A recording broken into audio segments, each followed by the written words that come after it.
歡迎大家嚟到東奔西藏，哇，超精神啊！今日、聽日咧就係公眾假期啦，咁所以咧準備咧，我哋今日咧做埋呢個直播咧，我哋準備三個咧，我哋就三劍合聚埋咧，又可以出去食飯啦。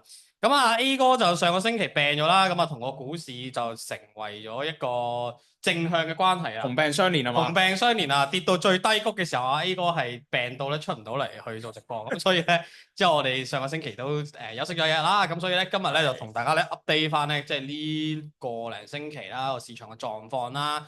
嗱咁我諗最近咧即係呢段時間咧大家都好棘㗎啦，係嘛？即係無論係點炒都好啦，係咪？即係都係特朗普出嚟講一句嘢咧，就已經可以操控晒成個市場啦。咁啊〜上鼠下跳，究竟買升啊，定係買跌啊，定係即係空倉啊，定係點樣咧？其實咧已經傻傻分不清楚噶啦。咁所以咧嚟緊咧咁啊，又交俾阿 A 哥啦、TK 啦，即係都分析下咧係咪點樣喺個 fundamental 啊，或者可能即係喺個系統上邊點樣可以忽略翻一啲隨機性嘅嘢，可能係嘛？即係我哋成日都話，如果個叫分析啊嗰啲係真係看圖説故事嘅話咧，即係而家個故事究竟走到去邊度咧？咁啊，交俾 A 哥講下啦。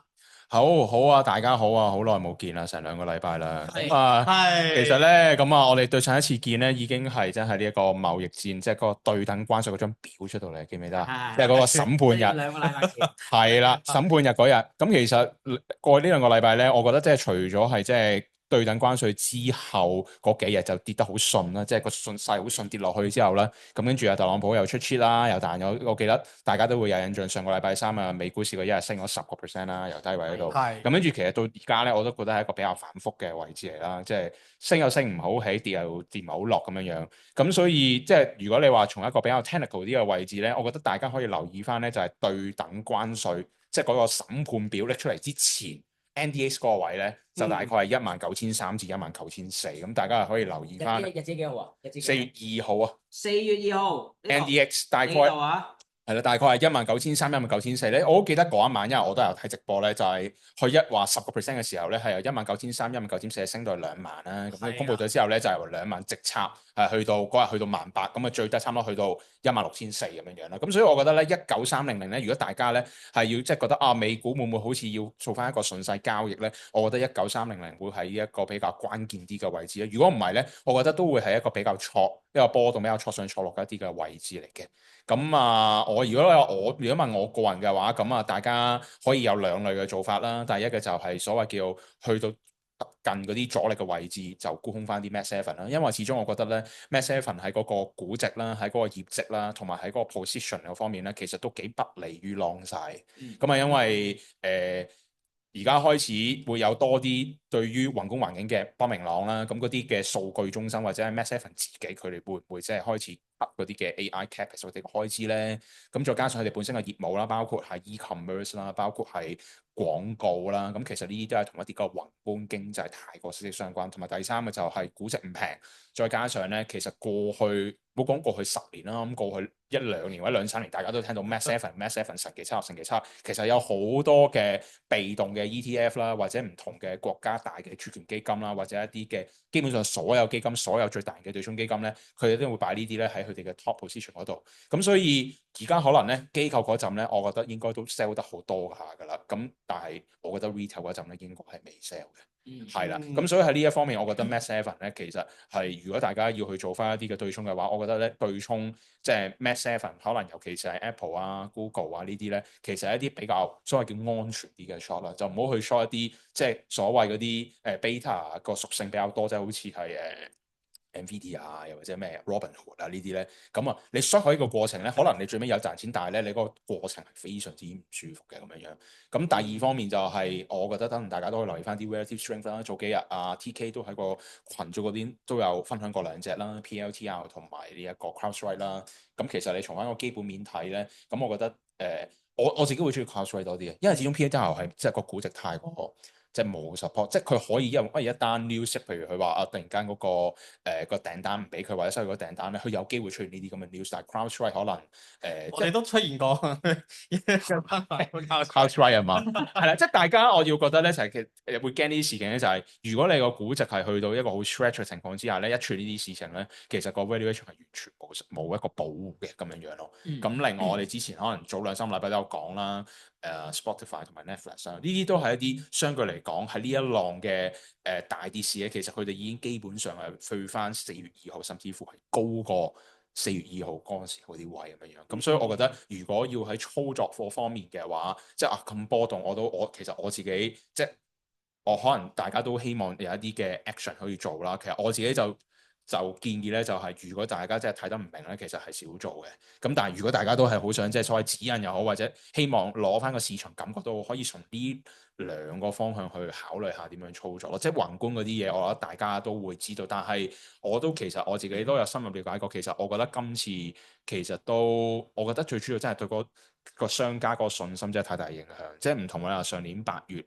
就係一個可能一啲比較流動性嘅事件比較多啦，又或者可能係早1-2年前聯儲局會兜底嘅嗰個，大家可能唔知仲記得嗰個硅谷銀行，大概係2年前咁啊出現咗一啲嘅流動性嘅危機，咁嗰時就聯儲局兜底啦，咁啊又可以帶翻到嘅就係聯儲局今次未必兜底喎，係嘛卡？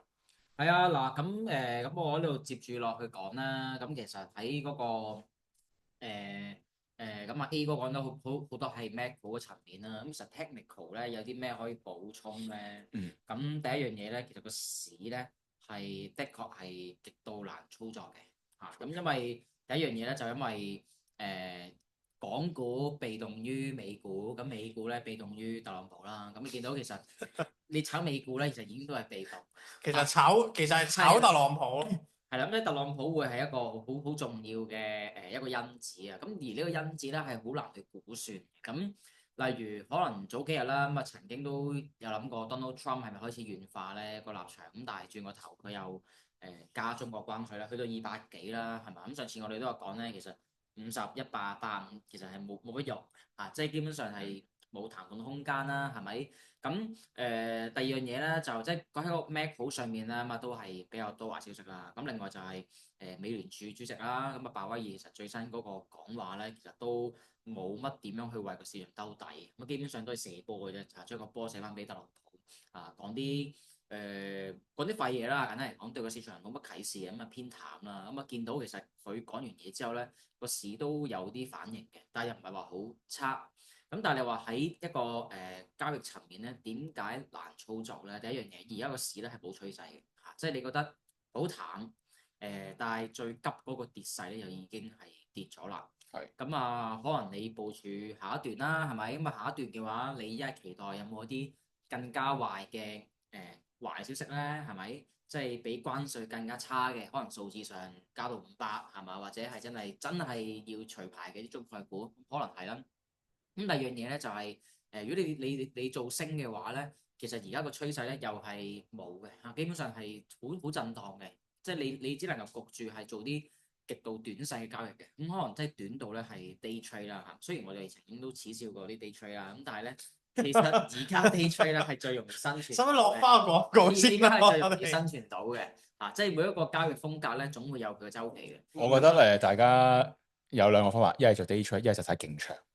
係啦，一係睇勁長，一係睇勁短。如果你話咧，即係做 swing trade 咧，我覺得而家係 swing trade 嘅最痛苦嘅 period 嚟。係啊，最痛苦 period。俾人試翻轉頭。咁啊，另一樣嘢啦，優勢啦嚇，我只覺得或者難操作啦，就係如果你係做衍生工具嘅，咁啊而家咧係引申波幅好高嘅一啲日子。上次做節目咧，我哋講咩？嗰時啱啲未抽高嘛，未抽高嘛，有機會金跌、美股跌啦，咁結果都應驗咗啦。但係而家就跌翻轉啦，金仲升緊啦，綁頂啦。咁而家咧就跌翻轉啦，就係引伸波幅咧抽到好高，抽到好高。咁即係話你去做啲期權啊，單方向操作咧係唔着數嘅嚇。而家更加適合咧係做啲組合或者做啲短倉，即係嚟 sell call 啊、sell put 啊，仲食個 IV 食個時間值。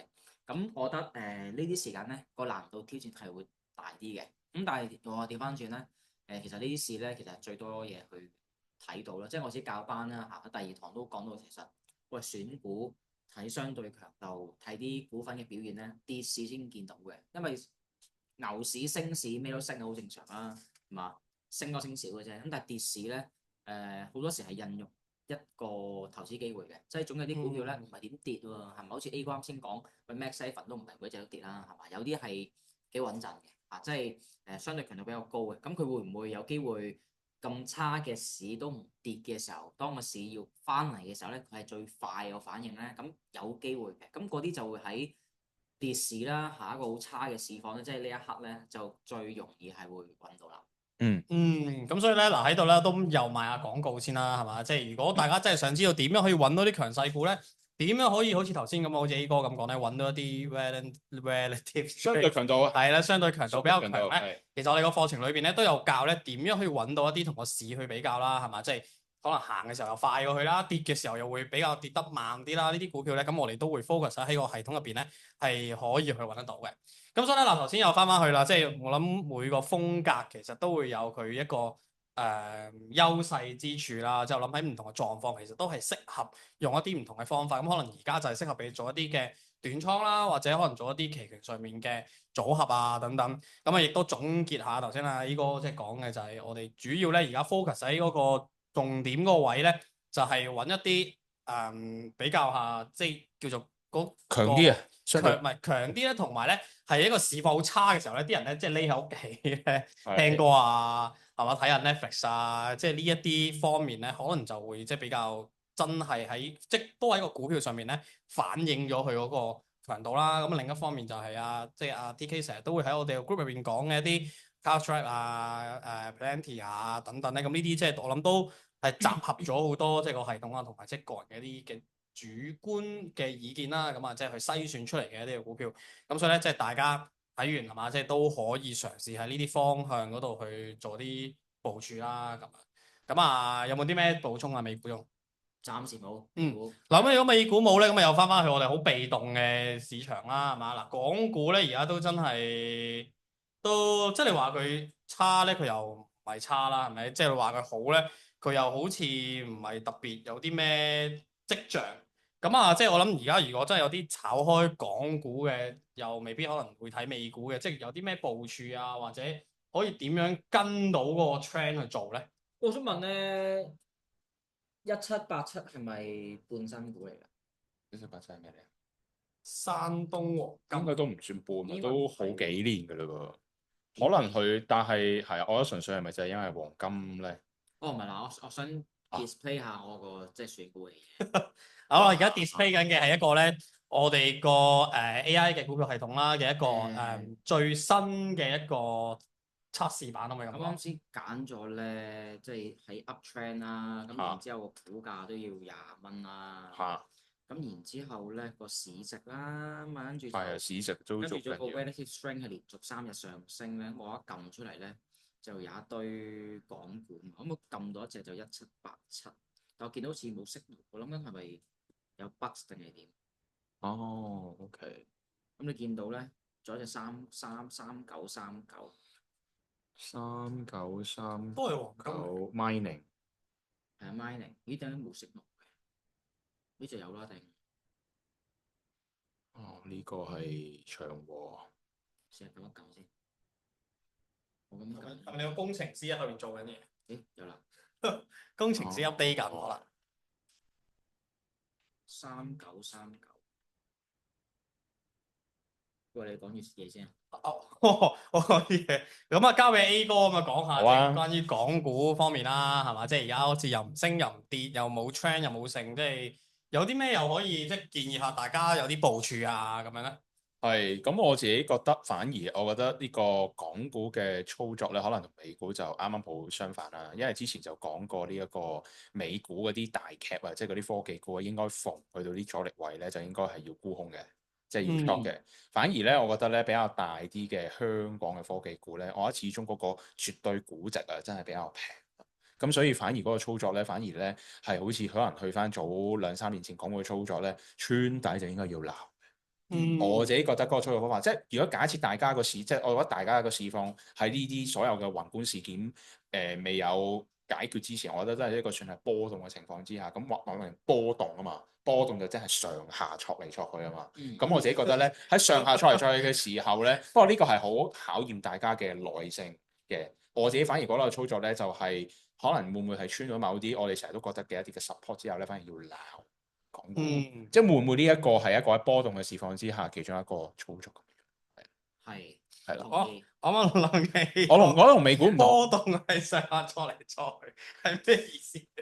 即係如果你要做一個順勢交易嘅話，會好難，因為就係係好細咯，簡單嚟講就係嗯就係咁樣樣咯。我覺得係會安全過你去追美股。我覺得喺美股始終其實我哋早幾個月前一路都係講嘅就係嗰個盈利增長幅度開始放緩，同埋估值都仍然，譬如你 S&P 到而家都仲有20倍估值之下，其實呢機構投資者係真係唔會買。我自己覺得，咁你而家基本上就可能係靠住一啲嘅。對沖基金嘅平空倉盤啦，又或者係一啲嘅好堅定嘅零售投資者，即係我哋去撐住嘅話咧，咁我覺得未必係好持久咯，因為我覺得可能始終過去嗰5至10年嗰個美股嗰個逢底撈嗰個投資經驗已經太過深入民心，咁所以喺每一次嘅事件大跌嘅時候，啲人都唔會覺得係一件 independent 嘅嘢，佢都會覺得係一個。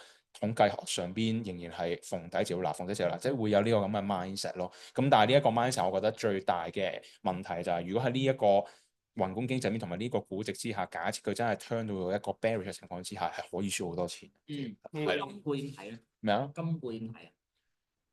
一冇成年都會 keep 住 outperform 咯，我自己覺得。會咩話？keep 住跑贏咯。OK。因為我自己覺得佢無論係呢啲所謂叫大宗嘅避險資產啦，即係黃金啊，可能之前上次講過係瑞士法郎啊，即係大家都冇乜聽過話之前會有瑞士法郎啊、yen 啊，即係簡單嚟講，other 定係美元嘅大貨幣。即係我諗全世界最多嗰10個貨幣，除咗美金之外，其實嚟嚟去去都係歐羅、瑞士法郎、yen、英鎊，其實嚟嚟去去都係呢幾個嘅啫。咁你想象下就係啲錢都要流向某啲嘅資產㗎嘛，佢可能你第一步就會諗咗係由國家先啦，國家就係資產啦。咁資產嗰方面，可能基本上喺個 equity 嗰個 pool 嘅錢，可能已經會少咗，就會流咗去唔同嘅大宗商品，包括係一啲嘅黃金啊，會唔會可能係一啲嘅農產品咧？因為美國本身有出口好多農產品，如果你做一啲嘅貿易協議嘅時候，你使唔使食好多美國嘅大豆咧？即係舉例啦咁樣講，再加上一啲嘅大宗嘅即係另外一啲嘅 currency 啦，包括歐羅啦、yen 啦、瑞士法郎啦呢一啲，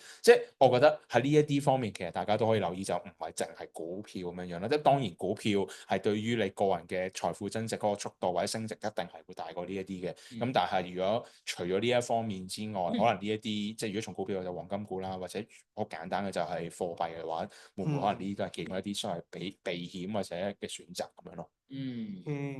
我自己咧，我啱先就咁 scan 咧，兩樣都好勁，即係我揀咗個呢個西選咧，仲整緊嘅。係。咁啊，Up Signal 啦，估計大概20蚊啦，之後咧市值啦，跟住佢個 ranking S 啦，連續3日呢個相對強度都係上升咧。咁你一撳出嚟咧，有兩隻金股真係好勁，一隻就3939啦。係。咁啊，一隻就1787。我問你金股就因為咧，我都望咗金咧升咗好耐，但我都冇完全做過美股、港股都冇做過。咁而家黃金咧，我自己睇咧，似係行緊最終極嘅一個 momentum。哦。係啊，即係會唔會有機會就係好似2-3個月之前 Tesla 由400蚊去到480蚊嗰段，升到你唔信咯？因為而家開始咧，似係比較多，即係唔係淨係講港股咧，講成日金咧期貨咧。好似開始好多槓桿交易，即係開始投機，投機衝上去。因為上次你望翻GLD 啦，基本上咧喺呢一段咧回一回之後咧就黐線咁樣爆上去，最勁大波。多數我諗睇一定係啲槓桿交易。咁我諗緊就開始唔係慢升，開始係比較投機。我諗緊會唔會真係有一段好勁，升到你唔信，而佢就行咗一半左右啊，可能我諗你2/4、3/4左右。即係一半多啲㗎啦，其實。如果再升都幾大喎？3500咯，可能會唔會就係有機會？如果你係終極嘅話，我可能有機會就去到3500，咁跟住就會有一個 profit。因為呢一段如果去到3500嘅話，我覺得美股都會調好多咯。係啊。係啊。而家升到咧，我諗緊可唔可以買啲金器？其實我有啲周邊嘅嘢都想講，即係我諗又唔係周邊嘅，即係因為我哋成日傾嘅時間咧，我哋都會好察覺，即係我哋身邊啲人啲市場嘅人嘅情緒啊嘛。之後咧，我係最近咧係連啲茶餐廳啲阿姐都講緊要買金。哦，即係我爸咧係連從來都唔會做投資嘅，佢從來都唔會做投資嘅，即係佢都去話去買啲金粒。即係我哋就買股票啦，係咪？買啲 ETF 啊嗰啲啦，佢哋即係佢哋係興落去買啲金粒，買啲金粒，即係佢都會智慧係，即係佢直情係連嗰啲定期都唔會做嘅人咧，佢都會去諗佢會唔會買啲金粒。咁我呢個位咧，我就開始會諗啦，哇！即係連投資嘅人都會諗金喎，係嘛？佢落到食茶餐廳嘅阿姐都會講，而家哇金升得好勁喎，咁係咪即係好似你咁講，係終極一升去到呢啲位係？好似人哋話哇，所有人都講股票啊，或者所有人都講金嗰個時期咧，可能呢啲都有啲有機會啊，有機會會遲嘅。係嘛？係啊，咪即係同上年12月個即係喺某啲香港出名嘅論壇都話要月供 Tesla 一樣啫嘛。係啊，即係，但係其實咁講咧，又唔表示佢會即刻完嘅喎。佢可能會行一段，嗰啲人就會 confirm 嗱，我都話係㗎啦，冇講錯你，即係都會有嘅。係啦，即係咁我唔排除咁，所以如果你從呢一方面反方去諗咧，其實我到而家我都覺得係仲有好多嘅。retail 都係覺得係要鬧美股咯，其實係咯，咁就其實我就覺得有少少危險嘅。其實如果你話而家 S&P 嗰個估值咧係16、17倍咧，我覺得係 OK 嘅。次次我都覺得咧應該要買嘅時候咧，你都係唔會想買。其實就好似譬如如果你當好似上個禮拜咁樣啦，做一個好短線嘅交易啦。去到 NDX 16,400嘅時候，係啊，到咗，你會唔會敢買咧？係啊，我仲好記得咧。到嘅時候咧，通常要買嘅時候，通常都係唔敢買，即係好反人性。我自己都冇買到。喂，即咩位置啊？如果16、17倍，16、17倍嘅話，我16、17而家係19、20倍咯。OK。16、17倍係2018年嘅嗰個估值嘅，就跌到係18倍啦，18倍到啦。咁啊，如果即係講啲好恐怖嘅故事嘅，就係去到13年咧，其實係最低係去到13倍嘅，最低係去到13倍。咁而家我哋講緊嗰個16、17、18倍咧，其實係仲要係假設嗰個盈利增長，我哋未減咯。你減咗嘅時候，咪由18倍又變翻20倍咯。即係所以就係話，其實恐怖就係恐怖在，如果都真係有一啲好壞嘅情況，或者一啲嘅企業之間出咗嚟一 cut 嘅時候，其實係可以跌得好多，因為你係個估值同埋嗰個盈利預測都係同時間都係要減去。即係嚟緊都有機會啦，嚟緊。我覺得而家好難咯，即係譬如你而家會唔會嗱？而家我覺得咧一個可以升一個最大型嘅原因就係咁，當然係特朗普又放緩啦，唔搞啦，乜都唔搞啦。咁啊，當然你個盈利預測就唔使 cut 啦。咁而家啲人就會覺得，20倍又炒翻上去22倍啦咁樣樣。咁或者呢啲嘅公司出嚟就話，我哋覺得咧，我好 bullish 嘅，我就覺得，即係就算佢講一個 not too bad 嘅 guidance 去穩定住個軍心嘅話，咁如果你係投資者，譬如我本身已經有蟹地上到嚟，第一下諗咩卡仔一沽佢先啦，總咁你要諗，即係我覺得大家要諗下就係你個 best case 係咩？你個 best case 就係特朗普唔再玩貿易戰，同埋啲公司咧就要講話，喂，我哋對呢個好樂觀啊！我哋覺得貿易戰完全冇影響㗎，我哋都係仍然係即係唔會㗎嘛。你係只可以講個機會性比較低啲咯。如果係呢一個咁嘅估值同埋盈利嗰個環境，咁當然我可能你都覺得而家好啤啊乜乜柒柒啦。咁但係我純粹係以一個比較理性啲嘅角度去諗，如果大家係 buy，你係 buy 緊啲乜嘢嘢咯？係啊。啱嘅 make sense 嘅。係啊，即係買美股而家都係純粹投機咯，做下反彈啊、震盪啊。係啊，我自己比較多係啲。我覺得 OK 嘅，因為如果大家假設呢個市況仲係波動嘅話咧，大家話唔波動啊嘛，佢唔一定係一支箭咁樣向下噶嘛，咁係啊，係啦，咁樣咯。OK，咁所以就我諗而家即係個總結啦，係嘛？即係港股就逢低就穿就要撈啦，係嘛？美股就係逢高咧一穿某啲嘅阻力位咧，就真係差唔多可能就要部署下空倉啦，或者可能做一啲淡倉啦。咁啊，同埋即係最主要就要去分析下咧，究竟喺一個 case 上面啊，即係好似而家美股咁樣咧，究竟可能最好嘅 case 係點樣咧？係咪最壞嘅 case 係點樣咧？即係你先會比較清晰啲咧，嚟去做一啲投資上面咧，其實你搏緊啲咩？即係投機係投機緊啲咩咧？係咪投資又投資緊啲咩咧？即係好多人可能都會搞唔清就我買等佢升啦，係嘛？或者長揸就一定贏啦。即係好多人都會咁樣諗。咁但係究竟個 case 要等幾耐咧？係咪幾時先會終結呢啲時間咧？或者你其實買緊一個點樣嘅景象啊，或者一個點樣嘅 situation 咧？其實呢啲可能都會對於你去投資咧都會有一定嘅幫助嘅。咁所以咧，即係我諗呢啲就係即係一啲大路啲啦。但係咧，如果可能想喺個技術或者想喺一個系統上面咧，而家我哋系統咧就話 DK 都啱啱都展示咗我哋一個新版啦，而家仲係測試階段，咁啊亦都俾啲同學用緊嘅。咁 average 咧見到佢哋做嘅一啲成績啊上邊啊，或者一啲清晰度咧，其實都係高咗嘅。咁所以咧，即係如果大家想再了解深入啲，再真係我哋一齊咧去用呢一個系統，咁啊而家嚟緊咧再一齊去點樣去即係透過我哋嘅system 啦去賺錢啦，咁啊即係記得喺下邊留言啦，咁我哋就會專人咧去 contact 你同佢傾下咧，睇下你喺投資上面咧面對緊啲咩嘅困難啦。咁所以咧有冇咩仲要補充啊？冇喎，佢港股你好似冇講做睇咩喎？港股啊，齋講港股。港股我咪就係講，因為估值相對嚟講嗰啲比較低啊嘛，即係大型嘅科技股就係逢底撈咯。咁其餘嗰啲我冇乜太大嘅 strong view，港股反而。咁科技股好多喎。科技股咁其實最主要就係世界嘅中心啲籃子啊。騰訊同埋比亞迪咯，我覺得係留意住呢兩隻咯。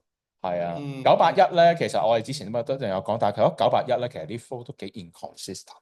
所以無啦啦會升10%，跟住無啦啦佢會跌，咁同埋咧，究竟咧呢一個中美關係緩和對981係好定係唔好咧？我都唔知，我都唔知。裂咗嘅。係啊，係啊，啲裂咗，唔係嘅咩？係佢喺個 group 度係咁話你要鬧。